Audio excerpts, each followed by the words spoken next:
কথায় বলে না, ভাগ্যে না থাকলে তার পেছনে ছুটে কোনো লাভ নেই।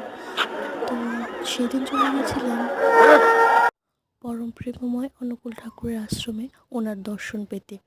কিন্তু আমাদের যেতে যেতে একটু দেরি হয়ে গেছিলো, তাই যদিও বা আশ্রমটা দর্শন করতে পারলাম, কিন্তু ওনার দেখা আমি পেলাম না। তো তারপরে ভেতরে চলে গেলাম। তো এই দেখো, এটা ছিল মন্দিরটা, যেটা হাপানিয়াতে অবস্থিত। খুবই সুন্দর মন্দিরটা। চারপাশটা ঘুরে ভেতরে গিয়ে ঠাকুর প্রণাম করে দেন নিচে চলে এসে আবারও ঘুরে নিলাম।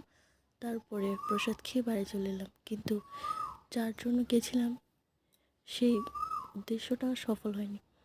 উনি সেদিন এসেছিলেন হাপানিয়ারি মন্দিরে সেটাকে উদ্বোধন করতে। ভেতরে খুব সুন্দর জায়গা ছিল। তো